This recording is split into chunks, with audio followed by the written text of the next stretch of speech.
tomorrow will be better. Solve by elimination the following pair of simultaneous equations. Follow me, dear friends. The first thing I want to tell you here is that each time you are confronted with simultaneous equations, don't jump so hastily into starting to solve it. Observe it keenly. It might just happen, like in this case, that you already have some or a variable in the two equations which already have the same coefficients or more or less the same coefficients. And once this is done, you can just apply a simple mathematical operation and everything boils down. Why do I say this? This is simply because the objective, the goal of elimination method is to eliminate one of the variables in the simultaneous equations and then solve for the other. And once you get the answer of the other, you use the other variable, the second variable, and obtain the first variable which you eliminated. Okay, so if you still have problems with this, you can make a comment down there and then I can make a special session for you.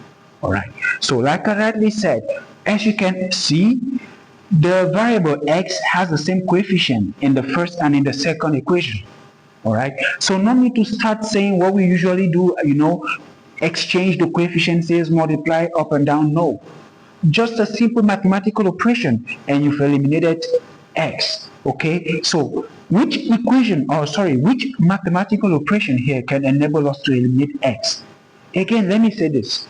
No one has restricted you to a particular mathematical operation.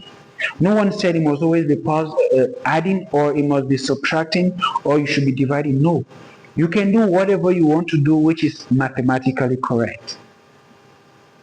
Whether you're multiplying, adding, subtracting, or dividing, all is that it should be mathematically correct and it should aim at eliminating one of the variables. Okay, so right now I can clearly see that if I say, we can call this equation 1 and here equation 2.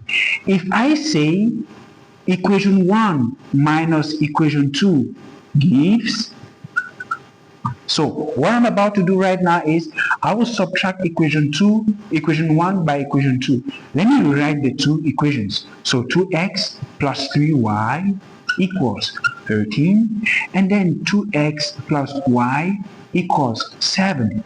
So I already said equation 1 minus equation 2. So I'm actually doing a subtraction, okay? 2x minus 2x, this is 0x. And this was the objective, to eliminate one of the variables, which in this case is x. And now you have 3y minus y, which is just a positive 2y if you like. It's equal to, what is 13 minus 7? This gives us 6. At this point, you have 2y equals 6. So let's make a concluding statement here. We will say this implies that we are left with the equation 2y equals 6. How do we find y from here? Divide both sides by 2.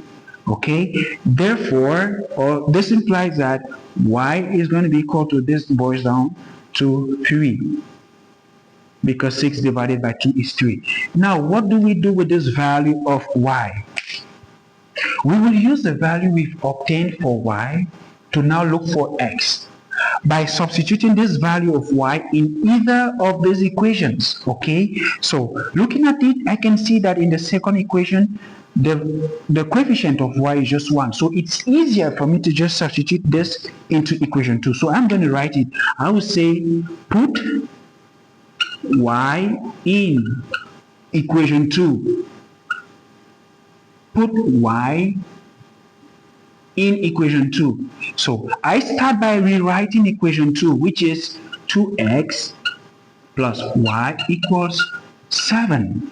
Now I make a very important statement and I say, but we already found y as 3. Therefore, I will replace y by its value 3 in this equation. Therefore, 2x plus, instead of y, I write 3 equals to 7. Hey, yeah, now we have another equation with only one variable, which is x. So we make x the subject of this formula by sending away 3 to the right side, which will quickly become negative 3, okay? So this means 2x alone on one side will be equal to 7 minus 3 on the other side. This means 2x will be equal to 4. How do I find x? Divide both sides by 2. Here 1, here 2 times. Therefore, x will be equal to 2. And of course, the magic in the mathematics here is that you can always substitute x for 2 and y for 3 in any one of these equations and check for the right side if they correspond, because tomorrow will certainly be better.